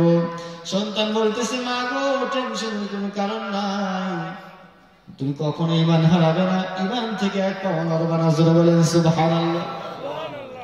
এই কথা শোনার পরে ফেরাউন এবার সন্তানরে ওই তেলের ভিতরে দিল। ডেক্সের ভিতরে দেওয়ার পরে মাংসগুলো আলাদা হয়ে গেল, শরীর থেকে হাড্ডিগুলো আলাদা হয়ে গেল। জনম দুঃখিনী মায়ের সামনে সন্তানরা দুনিয়ার জগৎ থেকে বিদায় করে দিছে। মা আল্লাহর দরবারে চোখটা তাকাইয়া চোখের পানি জলমাল জলমাল করে ফেলে বলতেছেন, মালিক আমি এতিম, আমি অসহায়, আমার 4 জন সন্তান এখানে উপস্থিত করা হয়েছে। ফিরআউনের যদি আমি খেতে না পারি, আমার সন্তান একটারে দুনিয়ার জমিন থেকে শহীদ করে দিল। তুমি ভালো করে সাক্ষী থাকো, তুমি যদি আমি বাদিরে 1টা নয় 2টা নয় 1000 সন্তানও দাও, তারপরে আমি সব সন্তানগুলো তোমার রাস্তায় কোরবানি করে দিব। জোরে বলেন সুবহানাল্লাহ। দেখেন ইমানটা কেমন। এই কথা বলার পরে ফেরাউনের মাথা আরো গরম হয়ে গেল। কি ব্যাপার, দিলাম ভয় দেখানোর জন্য, এখন দেখি ইমান আরো বাড়ে। একটু আগে কিন্তু আয়াত তেলাওয়াত করেছি, ইমানদাররা যখন কোরআনের কথা শুনে, আল্লাহর কথা যখন শুনে, তারা পলায় না, তারা আরো বসে থাকে। ইমানের কথা বেশি করে শুনে, কথা বলেন ঠিক কিনা? ইমান বাড়তেই থাকে। আমার আল্লাহ রাব্বুল আলামিন বলেন, ওই মহিলার ইমানটা বাড়ায় দেওয়া হয়েছে। এবার বলা হয়েছে, খবরদার যদি তুই আমি ফেরাউনের রব হিসেবে না মানুষ, তোর দ্বিতীয় সন্তানরা কিন্তু একই পরিস্থিতি হয়ে যাবে। এবার দ্বিতীয় সন্তানকে তেলের ভিতরে ফেলে দেওয়া হলো। সন্তানের হাড়গুলো সবগুলো আলাদা হয়ে গেল, মাংসগুলো শরীর থেকে খসে পড়ে তেলের সাথে মিশ্রিত হয়ে গেল। এবার তৃতীয় সন্তানকে দেওয়া হলো। এবার জনম দুঃখিনী মা তারপরেও ফিরআউনের কাছে মাথা নত করে না। আল্লাহর দরবারে বলে, মালিক আমি জনম দুঃখিনী মা 10 মাস 10 দিন আমার সন্তানগুলোর পেটে ধরেছিলাম। আমার সন্তান যখন পেটের ভিতরে লাথি মেরেছিল, আমি কত কষ্ট পেয়েছিলাম। আজকে আমার সন্তানগুলো ইসলামের জন্য শহীদ হয়ে যাচ্ছে, আমার মতো সৌভাগ্যবান আর কেউ হতে পারে না। এবার ছোট সন্তান, দুধের সন্তান, মায়ের দুধ খাচ্ছে, এমত অবস্থায় ফিরআউন তার মেরে সন্তান দ্বারা নিয়ে নিল। বলতেছে, এখনো সময় আছে, যদি আমি ফিরআউনের রব হিসেবে না মেনে নাও, তাহলে কিন্তু তোমার এই সন্তান দ্বারা এই দুধের সন্তানকেও কিন্তু তেলের ভিতরে ফেলবো। মা কত কষ্ট করে, মা কত মুজাহাদা করে।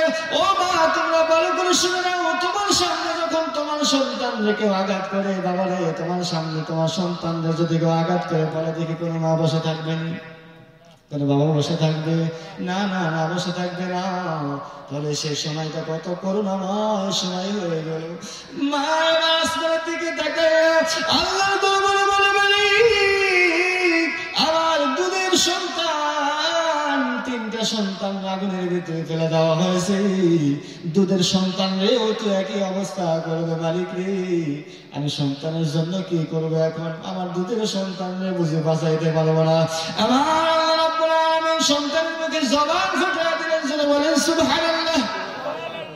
সন্তান বলতেছে, মা জননী টেনশনের কোনো কারণ নাই, ভয় পাইবেন না, এই বেঈমানরে কখনো আপনারা হিসাবে মেনে নেবেন না। কারণ কি জানেননি মা গো, আমার আল্লাহ রাব্বুল আলামিন আসমান থেকে কিন্তু জান্নাতের দরজা খুলে দিয়েছে। যারা বলেন সুবহানাল্লাহ। মারে, আমার 3 ভাই তেলের ভিতরে মরে নাই, আমার 3 ভাই তেলের ভিতরে ফালানোর সাথে সাথে আল্লাহ তাআলা তাদেরকে জান্নাতে নিয়ে গেছে। আমি দেখতে পারতেছি তারা জান্নাতে খেলাধুলা করতেছে। আমাদেরকে ডাকে, আমাদেরকে তেলের ভিতরে ফালানোর সাথে সাথে আমরা জান্নাতে চলে যাবো। যারা বলেন সুবহানাল্লাহ। মায়ের মনটা আরো আত্মহারা, খুশিতে আত্মহারা হয়ে গেল।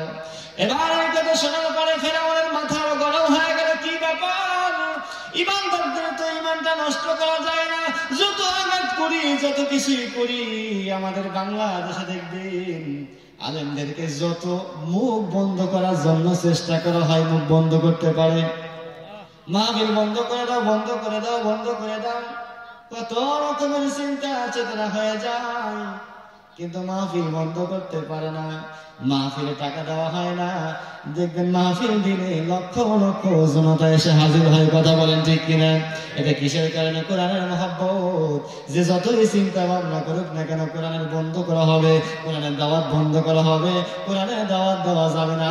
আমার আল্লাহ যদি চায় কোনো বেঈমানের বাচ্চা ঠেকাইতে পারে না। কথা বলেন ঠিক কিনা? ভালো করে শুনে রাখেন, ইমানদার কাকে বলা হয় বুঝবেন। একটি মেসেজ দিয়ে যাবেন বাবাজি, বাস্তব জীবনে শুনছেন মেলা। আমার আল্লাহ রাব্বুল আলামিনের বান্দি এবার ছোট সন্তান রে তেলের ভিতরে ফেলে দেওয়ার পরে সন্তানের শরীর থেকে হাড় গুলো আলাদা আলাদা হয়ে গেল। জনম দুঃখিনী মায়ের সামনে আবার সন্তান না দুনিয়ার জমিন থেকে বিদায় হয়ে গেল। মাকে এবার বলে, এবার তোমার পালা, এখনো সময় আছে, আমি ফেরাউনের রব হিসেবে মেনে নাও। যদি আমি ফেরাউনের রব হিসেবে মেনে না নাও, তোমার কিন্তু একই অবস্থা হয়ে যাবে। এবার জনম দুঃখিনী মা বলে, ফেরাউনের আমার সন্তানগুলো চলে গেছে, দুনিয়ার জমিনে আমার তো আর কেউ নাই। তুই আমার যত কষ্ট দেস না কেন, যত কিছুই করিস না কেন, আমি আমার আল্লাহকে কিন্তু ভুলতে পারবো না। জোরে বলেন সুবহানাল্লাহ। আল্লাহকে ভুলতে পারবো না। ফেলে দিয়ে ফালায় দেওয়া হয়েছে তেলের ভিতরে। তেলের ভিতরে ফেলানোর পরে মায়ের শেষ, সন্তান গুলো শেষ। এবার ফেরাউন এবার ঘরের ভিতরে গিয়েছে। ঘরের ভিতরে যা দেখে আমার প্রাণের বিবি আসিয়া এবার জানালা খুলে আসমানের দিকে তাকায় আছেন। জোরে বলেন সুবহানাল্লাহ। আসিয়া, তুমি কি জানো না আজকে কি করেছি? ৭৩,০০০ জাদুঘর রে আজকে সুলিতে চড়াইয়া হত্যা করেছি। এবং ওই যে আমাদের দাসী ছিল, তারা 4টা সন্তান সহ তাদেরকে আমি তেলের ভিতরে পুরাইয়া মেরে ফেলেছি। কি জন্য জানি? বলে আমি জানি কি জন্য। কিভাবে জানি না? তুমি তো ঘরের ভিতরে জান না কিভাবে? বলে ওই যে আমি জানালা দিয়ে তাকায় দেখতেছি আমার আল্লাহ রব্বুল আলামিন ওই 4 জনের, ওই 5 জনের আত্মাটা নেওয়ার জন্য একজন নয়, 2 জন নয়, লক্ষ লক্ষ ফেরেশতা পারাপারি করতেছে। যেটা বলেন সুবহানাল্লাহ। যাকে তুমি তেলের ভিতরে পুরাইলা, যে 4-5 জনকে, ওদেরকে ফেরেশতারা জান্নাতে নেওয়ার জন্য পারাপারি করতেছে, প্রতিযোগিতা করতেছে, কে আগে জান্নাতে নিয়ে যাবে। সুবহানাল্লাহ। ফেরাউন করতেছে, কিরে তোর আল্লাহ আবার কেডা? তোর আল্লাহ কে রে? বলে তুমি জানো না আমার আল্লাহকে? তোমাকে যে সৃষ্টি করেছে, আমাকেও তিনি সৃষ্টি করেছে, তিনি হলেন আল্লাহ। জোরে বলেন আল্লাহু আকবার। এই কথা বলার পরে ফেরাউনের মাথা গেল ঘুরে। এখন দেখি ঘরের মানুষই আমার বিরোধিতা করে। আপনি যদি উল্টো উল্টো করেন, আপনার বউ আপনাকে দাম দেবে না। কথা বলে ঠিক কিনা? আমার মুসলমান ভাই, ফেরাউন এবার বলতেছেন, কি ব্যাপার আসিয়া, তোমার মাথা ঠিক আছে? তোমার এত ভালোবাসে, এত খাবার দাবার খাওয়া, এত সুন্দর কাপড় চোপড় তোমার কিনা কি? আসলে ফেরাউন আছে অনেক ভালোবাসতো, অনেক ভালোবাসতো, অনেক মহব্বত করতো। ফেরাউন যেভাবে ভালোবাসতো আসিয়াও ফেরাউন অনেক ভালোবাসতো। কি বাবা, তোমার মাথা কি ঠিক আছে? আসিয়া বলেন, পানির স্বামী রে, আমার মাথা সব ঠিক আছে, কিন্তু আমি তোমার ভালো করে শুনে কি বলো, ভালো করে শুনে নাও, আমার আল্লাহ হলো মহান রব্বুল আলামিন, তুমি ফেরাউন না। সুবহানাল্লাহ বলেন। এই কথা বলার পরে ফেরাউন এবার দৌড়া চলে গেল শামসার কাছে, হামানের কাছে গেল, বন্ধুরে আমার বউ তো দেখি আমার কমন মানে না, শেষমেশ আমার বউ আমার বিরোধিতা করে, কি করা যায়? বলে সহজ বুদ্ধি পান না, আপনার বউরে 2 হাতে রশি বেঁধে, পায়ে রশি বেঁধে ওই মরুভূমির ভিতরে দাঁড় করায় রাখেন। ভালো করে শুনে রাখেন বাবাজিরা, মায়েরা, বোনেরা, আপনার ঘরের বিষয়গুলো অন্য মানুষকে জানাবেন না। অন্য মানুষকে জানালে কিন্তু তারা আপনাকে সঠিক বুদ্ধি দিবে না, বরং আপনাদেরকে কুবুদ্ধি দিবে। কথা বলেন ঠিক কিনা? আপনি যতই ভালো মনে করেন, যতই ফেরেশতা মনে করেন, স্বামী স্ত্রীর সাথে দ্বন্দ্ব হয়েছে, আপনি যদি অন্যের কাছে যান, সে বলবে তোর বড় তালাক দিয়ে দে, ভালো না? আর কত মেয়ে আছে, আছে না নাই? ও থাকতেছে শয়তান, শয়তান। ও চাইলে সংসারটা ভেঙে দেওয়ার জন্য। এই জন্য বাবা, যে স্বামী স্ত্রী যদি কখনো ঝগড়া হয়ে যায়, 1 মিনিট 2 মিনিট 2 দিন 3 দিন পর আবার মিল হয়ে যাবেন, ঠিক আছে? সাথে সাথে মিল হওয়ার চেষ্টা করবেন। যদি না হয় খবরদার এই ঝগড়ার কথা অন্য কোনো মহিলাকে জানাবেন না, মা বাবারাও জানাবেন না, তাহলে কিন্তু অবস্থা টাইট হয়ে যাবে, সংসারটা ভেঙে যাবে, আমার আল্লাহ রাব্বুল আলামিন কিন্তু রহমত বর্ষিত করবেন না। এবার হামানকে বলতেছেন, বন্ধু কি করা যায়, এই শাস্তি দেওয়া হোক, ঠিক আছে এলান করে দাও, গোটা মিশরের ভিতরে এলান করে দাও, আগামীকাল সকালবেলা আমার স্ত্রীর জন্য চূড়ান্ত বিচার হয়ে যাবে। গোটা মিশরবাসী বুঝতে পারলো ফেরাউনের স্ত্রী আমাদের খোদার স্ত্রীর বিচার হবে, এবার দেখবো খোদার স্ত্রী কি বিচার করে। ফেরাউন এবার গোটা মিশরবাসীর কাছে ঢাকঢোল বানাইয়া যখন এলান করে দেওয়া হলো, এলান করে দেওয়ার পরে সকাল 9টা যখন বেজে যাবে, আসরে নেওয়া হলো, 2 হাত বাঁধা 2 পা বাঁধা, আসমানের দিকে তাকাইয়া মরুর প্রান্তে বালুগুলো অনেক গরম, উত্তপ্ত গরম বালুর উপরে শোয়ায় দেওয়া হয়েছে।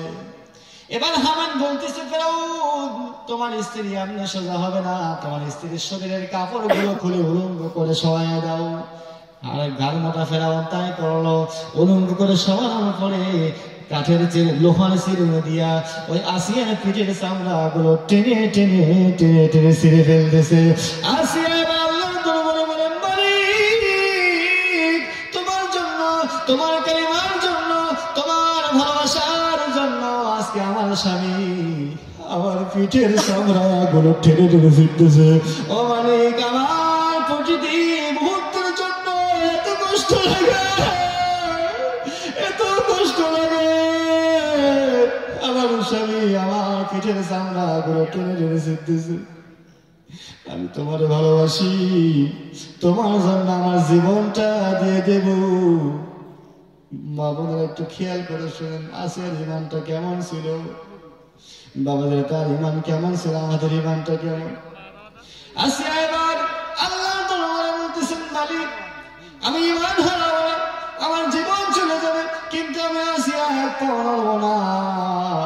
ফেরাউন বলে, এইভাবে হবে না, এইভাবে হবে না, পেরাক নিয়ে আয়। পেরাক নিয়ে আসার পরে আসিয়ার বাম হাতের ভিতরে পেরাকটা ঢুকিয়ে দিয়েছে, ডান হাতের ভিতরে ঢুকিয়ে দিয়েছে, 2 পায়ের ভিতরে ঢুকিয়ে দেওয়ার পরে 4 পা 4 হাত, 2 হাত 2 পা 4 দিকে সুন্দরভাবে পেরাক দিয়ে মাটির সাথে আটকে দেওয়া হয়েছে। আসিয়া উলঙ্গ হয়ে আছে, সূর্যের দিকে উত্তপ্ত মরুভূমির বালু, পিঠের চামড়া গুলো টেনে ছিঁড়ে ফেলা হয়েছে। বলেন তো দেখি কি অবস্থা, কেমন লাগবে।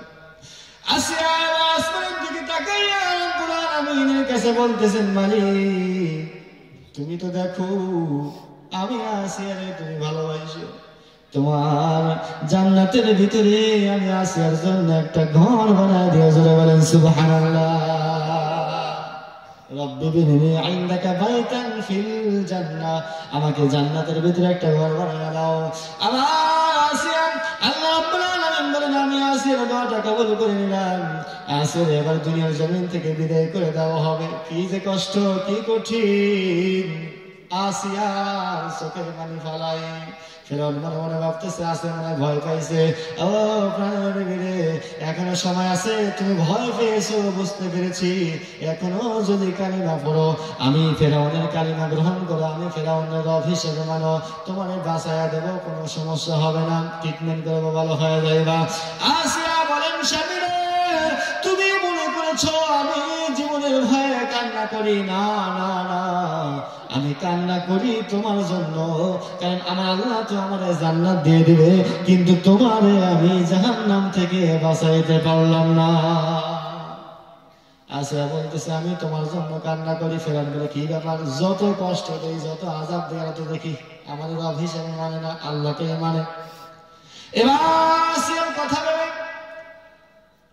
ফেরাউনের ওজির বলতেছেন, দুনিয়ার জমিন থেকে বিদায় করে দেওয়া হয়।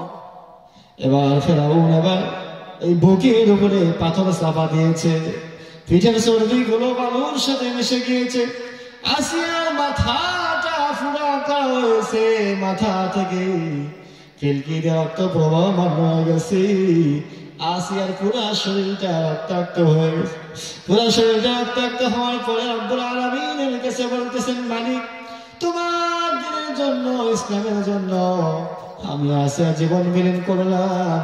আমি আসিয়া তুমি গুনাহ মাফ করে দিয়ে আমার জান্নাতের বাসিন্দা বানায় দিও। আমার আল্লাহ রাব্বুল আলামিন বলেন, আসিয়া রে তোরা মাফ করে দিলাম, জান্নাত দিয়ে দিলাম।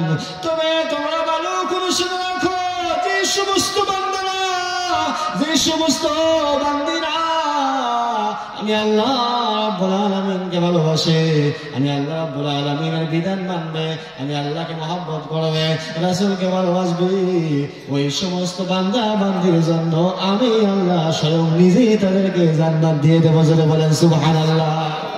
নবীর ভালোবাসা আমাদের দরকার আছে না নাই? কথা বলেন আছে না নাই? কম না বেশি? ইমানদারের গুণ কয়টা বলছিলাম মনে আছে? 5টা। কয়টা আলোচনা হয়েছে? 3টা। মাশাআল্লাহ মনে আছে তাহলে 3টা। আর মাত্র কয়টা? এই 2টা বলে শেষ করে দেবো, থাকবেন তো আর অল্প কয়েক মিনিট। 4 নম্বর আমার আল্লাহ তাআলা বলেন, আল্লাযীনা ইউকিমুনাস সালাত। আমার আল্লাহ রাব্বুল আলামিন বলেন 4 নম্বর গুণ হলো ঈমানদার তাদেরকে বলা হবে যারা 5 ওয়াক্ত নামাজ পড়বে। জোরে বলেন সুবহানাল্লাহ। নামাজ কায়েম করবে তাদেরকে ঈমানদার বলা হয়েছে।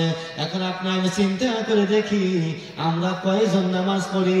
আমরা তো এমন মুসলমান, নামাজের সময় আজান দিলে আমরা মসজিদের বাহিরে দিয়ে দৌড়াদৌড়ি করে কথা বলেন, ঠিক কি না? তাহলে যদি নামাজ না পড়ি ঈমানদার হওয়া যাবে? 5ম নাম্বার হলো আমার আল্লাহ রাব্বুল আলামিন বলেন, আমার বান্দারে ও মিম্মা রাযাকনাহুম ইউনফিকুন।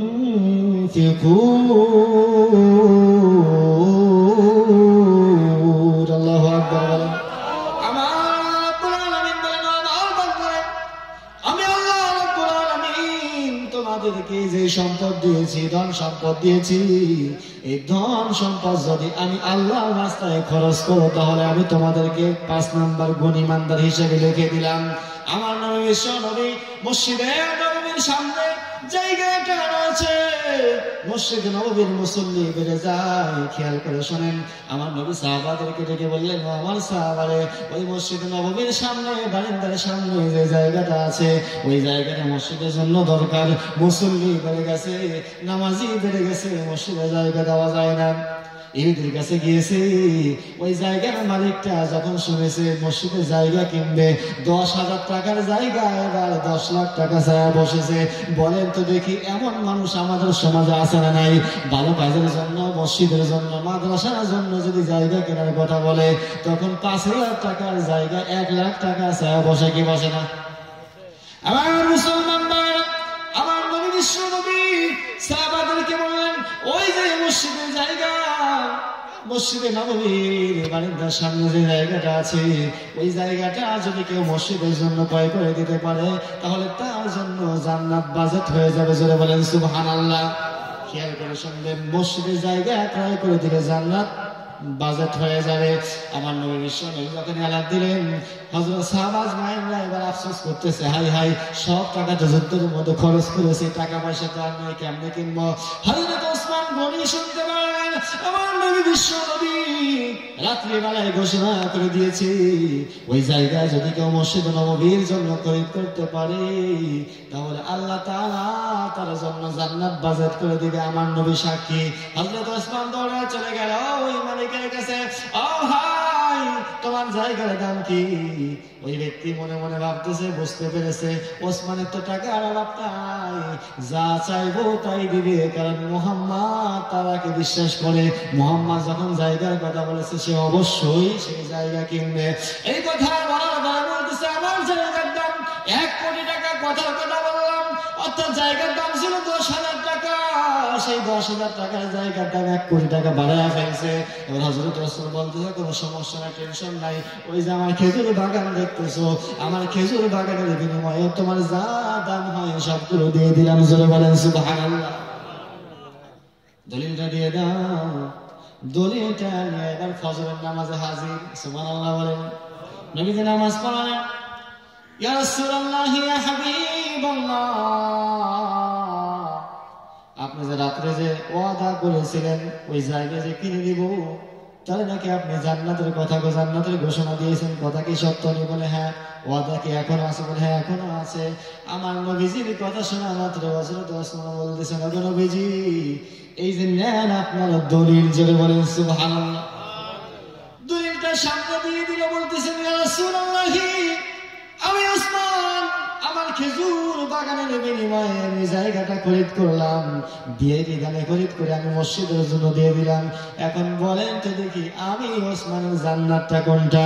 আমার নবী বিশ্ব বলেন, ওসমান রে, তুমি যে জায়গাটা মসজিদের জন্য খরিদ করে দিলা, ওই জায়গাটাই হলো তোমার জন্য জান্নাতের ঘর। জোরে বলেন সুবহানাল্লাহ।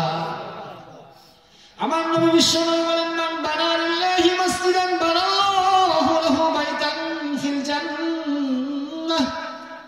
নবীজি বলেন, আমার উম্মতের দল, যে সমস্ত বান্দা বান্দীরা মসজিদ ঘর নির্মাণ করলো, আল্লাহ তাআলা তার জন্য বালাখানা নির্মাণ করলো জান্নাতের ভিতরে। জোরে বলেন সুবহানাল্লাহ।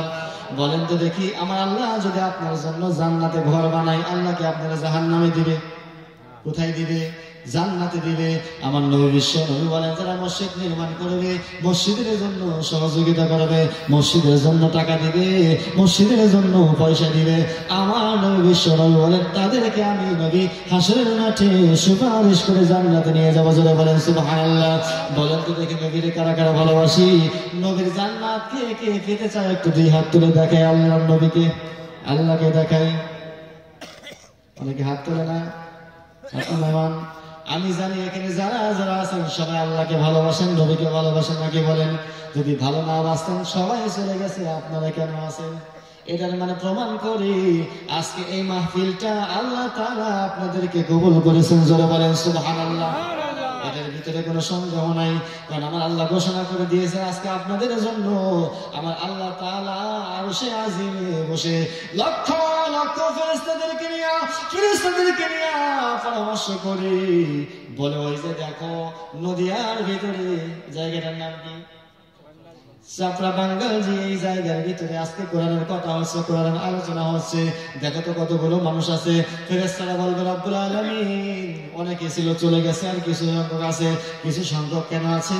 বলে তারা জান্নাতে যাওয়ার জন্য বসে আছে। আমার রব্বুল আলামিন বলবেন, তারা কি জান্নাত জাহান্নাম দেখেছে?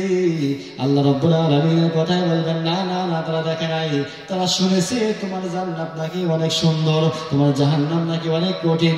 তারা জাহান্নাম থেকে বাঁচার জন্য তোমার জান্নাতে যেতে চায়। জোরে বলেন সুবহানাল্লাহ। আমার রব্বুল আলামিন বলেন, আমার ফেরেশতারা, তোমরা ভালো করে শুনে রাখো, যেই সমস্ত বান্দারা বান্দিরা রাত্র জেগে গভীর রাতে কোরআনের কথা শুনে, কোরআনের ভালোবাসার জন্য যারা ঘুম ভেঙে কোরআনের কথা শুনতেছে, তোমরা সাক্ষী থাকো, আমি আল্লাহ রাব্বুল আলামিন তাদের জিন্দেগীর তামাম গুনাহগুলো মাফ করে দিয়ে তাদেরকে জান্নাতবাসী করে দিলাম। আল্লাহ তাআলা ঘোষণা করে দিয়েছেন। তাহলে বলেন তো দেখি, আপনারা এখানে থেকে লাভবান না লাভবান? আমরা আল্লাহকে ভালোবাসি কি বাসি না? রাসূলকে ভালোবাসি কি বাসি না? কিন্তু রাসূলকে ভালোবাসি ইমানদারের গুণ কয়টা হলো? 5টা গুণ এখন আমাদের ভিতরে আছে কিনা? আল্লাহর কথা শুনলে আমরা ভালো লাগে, ভয় করি, করি কি? অবশ্যই আমরা করি। এবং যখন কোরআন তেলাওয়াত হয়, কোরআনের তাফসীর হয়, আমরা শুনি। দুইটা তো আমাদের ভিতরে আছে নাকি? আমার সাথে কথা বলবেন বাবা। যারা এখানে আছেন অবশ্যই ইমানদার, এটা কোনো সন্দেহ নাই। তাহলে 1 নাম্বার হলো আল্লাহর কথা শুনলে আমরা ভালোবাসি, অন্তরটা কম্পন করে। 2 নাম্বার হলো আমরা ধৈর্য ধারণ করে বসে আছি, কারণ যতক্ষণ আলোচনা হচ্ছে আমাদের মন ভালো লাগতেছে, ইমানটা বাড়তেছে। 3 নাম্বার হলো আমরা আল্লাহর প্রতি বিশ্বাস স্থাপন করি। 4 নাম্বার হলো আমরা নামাজ পড়ি। যারা আছেন সবাই নামাজ পড়েন তো? মাশাআল্লাহ, সবাই নামাজ পড়ি। 5 নাম্বার হলো আল্লাহর রাস্তায় আমরা দান করি। এখন 4টা আপনার ভিতরে আছে, কিন্তু 5 নাম্বার আপনার ভিতরে নেই। বলেন তো দেখি ইমানদার বলা যাবে? আল্লাহ রাব্বুল আলামিন বলে, উদখুলু ফিস সিলমি কাফা, তোমরা যদি ইসলামের ভিতরে প্রবেশ করতে চাও, অর্ধেক অর্ধেক না, পুরোপুরি তোমরা ইসলামের ভিতরে প্রবেশ করো।